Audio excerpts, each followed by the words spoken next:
क्या सोच रहे हैं राजन? बोले, बतलाएं, जीवन बड़ा है या त्याग? उत्तर देकर सिंहासन को पाएं। जीवन बड़ा है देवी।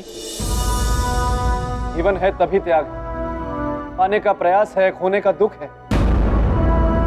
जीवन नहीं तो कुछ भी नहीं। जीवन के कारण ही मनुष्य निस्वार्थ त्याग करता है, इसीलिए जीवन ही बड़ा है। किंतु देवी, कथा सुनने के बाद एक बात मेरी समझ में नहीं है। क्या? कि ऋत्विक ध्वज ने दान के आगे अपने जान तक की चिंता नहीं की। यही सवाल सम्राट विक्रमादित्य के सामने भी आया था। वो भी इस बात से बहुत चिंतित थे। आचार्य जी, किसी निष्कर्ष पर पहुंचे आप? हाँ सम्राट, आपके प्रश्न के अनुसार मैंने एक प्रश्न कुंडली बनाई है, जो एक चांडाल योग की कुंडली बनकर के सामने आई, जिसके ग्रहों की स्थिति और दशा के अनुसार यह फल निकलता है कि पिछले जन्म में वो एक व्यापारी था, ब्याज पर धन दिया करता था, लोगों के परिश्रम से कमाया हुआ धन अपने पास रख हड़प लेता था।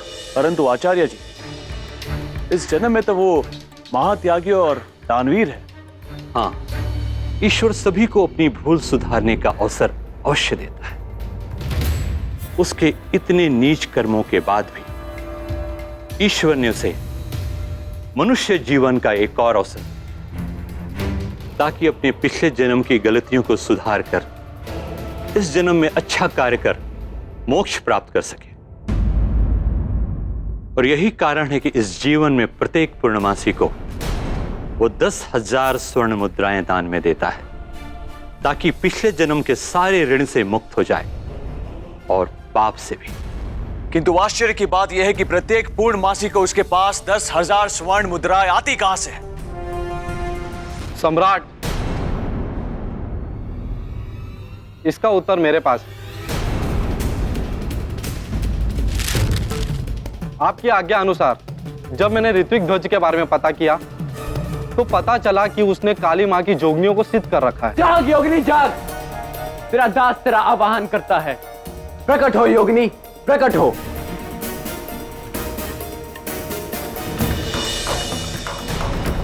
और वही जोगनियां उसे भयंकर यातनाओं के बदले प्रत्येक पूर्णिमासी को हजारों स्वर्ण मुद्राएं देती है। प्रकट हो देवी, प्रकट हो, प्रकट हो देवी, प्रकट हो। जिसे वो जन कल्याण के लिए लोगों में दान कर देता है। और उनकी मृत्यु का कारण क्या है सेनापति जी? वही जोगनियों की यातना। नहीं, ऐसा नहीं हो सकता। हम ऋत्विक ध्वज की मृत्यु नहीं होने देंगे। यदि ऐसा हो गया तो इससे न केवल उनका प्रायश्चित अधूरा रह जाएगा, बल्कि उनके दान के द्वारा हो रहा लोगों का कल्याण भी रुक जाएगा।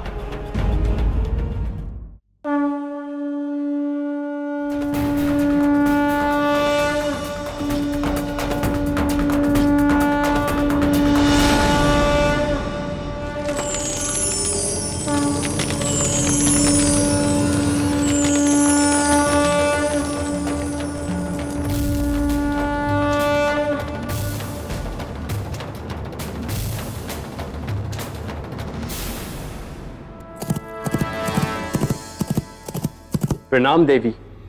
ऋत्विक ध्वज, हमने तुम्हें मना किया था ना कि धन के लिए मत आना यहाँ। तुम फिर भी आ गए, ये जानते हुए कि तुम्हारा जीवन संकट में पड़ सकता है। मुझे अपने जीवन की चिंता नहीं है देवी, मुझे चिंता है दूसरों के जीवन की, उनकी समस्याओं की। कृपा करके आप मुझे धन दीजिए ताकि मैं उस धन से लोगों का भला कर सकूं। तुम धन प्राप्ति की शर्त जानते हो ऋत्विक ध्वज। क्या हमारे 100 कोड़ों का प्रहार सह भी पाओगे? मैं उसके लिए तैयार हूं देवी।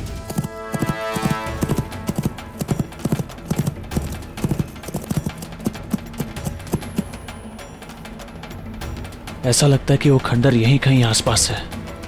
इससे पहले कि ऋत्विक ध्वज को कुछ हो जाए, हमें वहां पहुंचना होगा।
उठो ऋतिक ध्वज, उठो और मेरे पास आओ।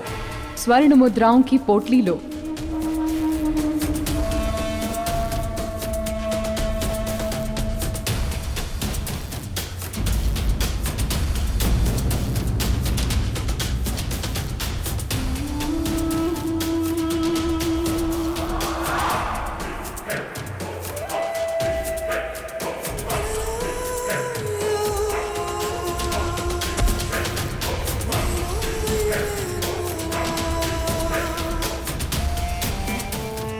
मैं समझ गई, तुम नहीं आ सकते क्योंकि तुम्हारा अंत समय निकट आ गया है। दुख है ऋतिक ध्वज कि इतने कष्ट सहने के बाद भी तुम्हारी मुक्ति इस जन्म में भी अधूरी रह जाएगी। नहीं भाभी दीजिए देवी।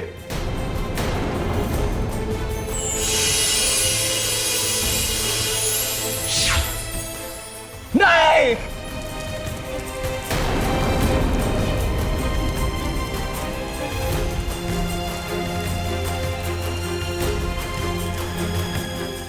मित्र,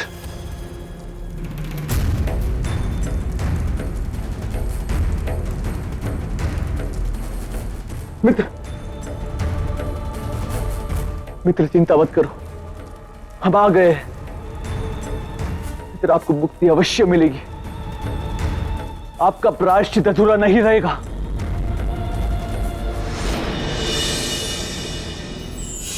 किस सोच में डूबे हैं राजन?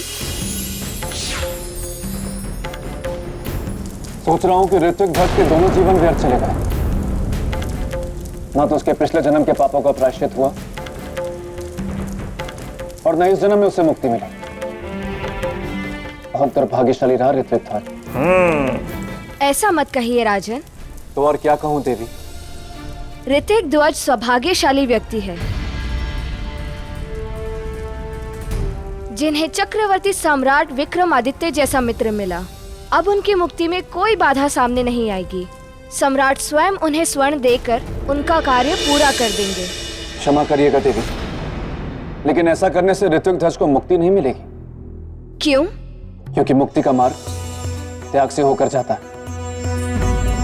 और असली त्याग वो कहलाता है जो अपने परिश्रम और कष्ट से कमाए हुए धन को लोगों में बांटा जाए। दूसरों से धन लेकर बांटना त्याग नहीं कहलाता देवी। बिल्कुल सही। देवी क्षमा कर दीजिए, देवी क्षमा कर दीजिए, देवी क्षमा कर दीजिए, देवी कृपया मुझे क्षमा कर दीजिए। देवी, इससे पहले कि मैं अपने मन में उठ रहे प्रश्न के बारे में आपसे पूछूं, यदि आप उचित समझें तो बेताल को आप सामान्य कर दें।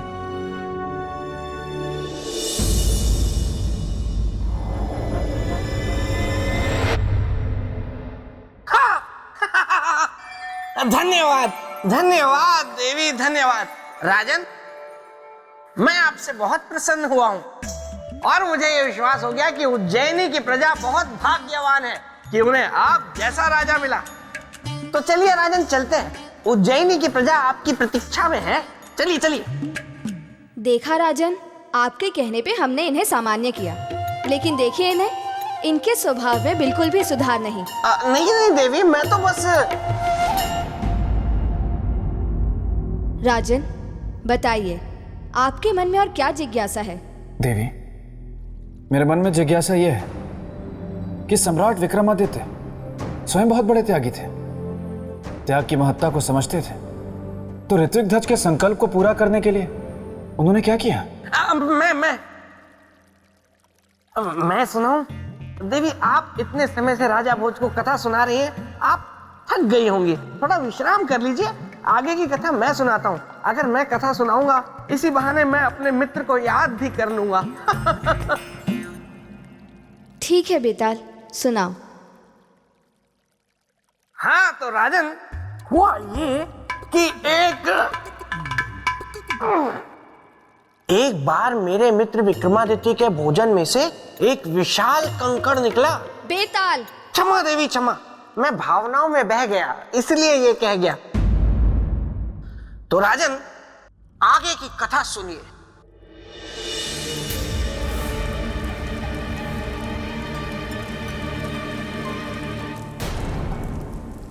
रुक जाओ।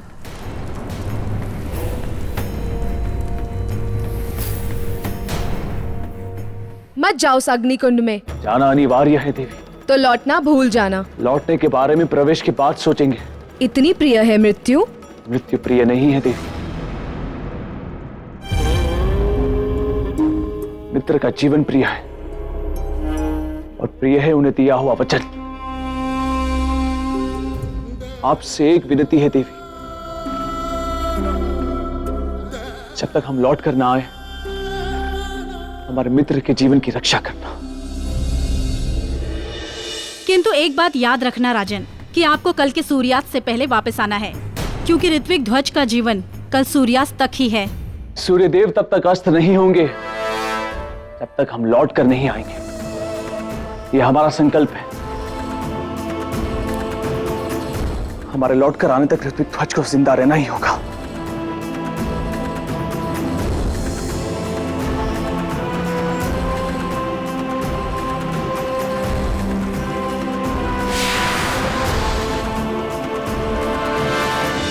बताइए राजन, क्या सम्राट विक्रमादित्य का अग्नि में कूदने का निर्णय सही था?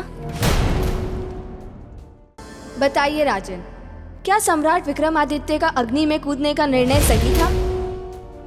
देवी, उनका यह निर्णय बिल्कुल सही था। ये कहना बहुत आसान है राजन, क्योंकि समस्त संसार ये बात जानता है कि मेरा मित्र विक्रमादित्य कभी गलत निर्णय लेता ही नहीं था। लेकिन असल बात तो तब हो जब आप ये बता पाए कि उनका निर्णय सही क्यों था। उनका निर्णय सही इसलिए था कि ऋत्विक ध्वज को उन्होंने अपना मित्र माना था और अपने मित्र के प्राणों की रक्षा करना एक उचित निर्णय था।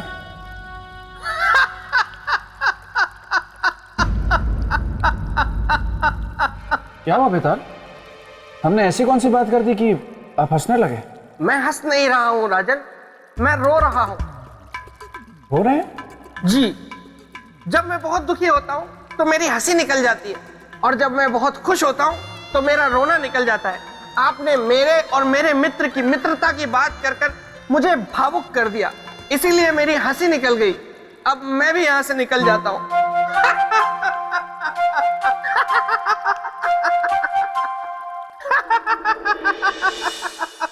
बताइए राजन, क्या सम्राट विक्रमादित्य का अग्नि में कूदने का निर्णय सही था या गलत? बिल्कुल सही था। अपना जीवन संकट में डालकर? हाँ देवी, संकट पर विजय पाने के बाद जो सुख और शांति का एहसास होता है वो किसी यज्ञ में करने वाली आहुति से कम नहीं होता, क्योंकि उन्हें यह ज्ञान था कि वो अग्निकुंड मात्र एक अग्निकुंड नहीं, किसी लोक का प्रवेश द्वार है जहां से उन्हें स्वर्ण पोटली प्राप्त होगी। भला ये कैसे जान गए वो? अग्निकुंड में देवी के प्रकट होने से, क्योंकि जब कोई आता है तो किसी न किसी द्वार से ही आता है।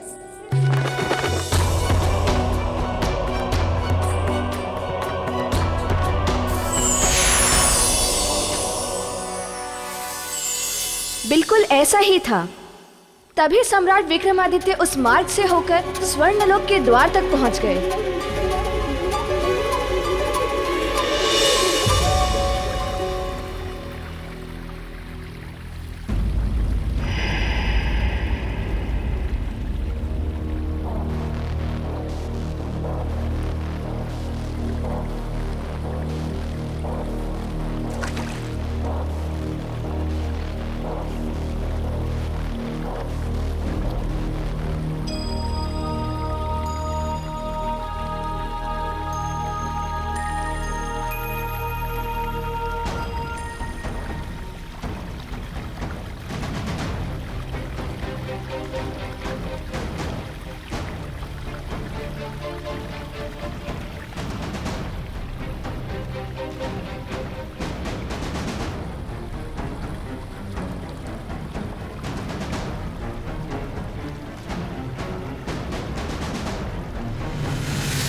मित्र विक्रमादित्य के सामने कोई और रास्ता शेष बचा नहीं था, क्योंकि वो दैत्याकार जानवर ठान चुका था कि वो मेरे मित्र के टुकड़े टुकड़े कर देगा। फिर क्या हुआ देवी? राजन, सम्राट विक्रमादित्य को महापराक्रमी ऐसे ही नहीं कहते। उन्होंने भी उस दैत्याकार जानवर का डट के सामना किया।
हे पराक्रमी राजन, स्वर्णलोक में आपका स्वागत है।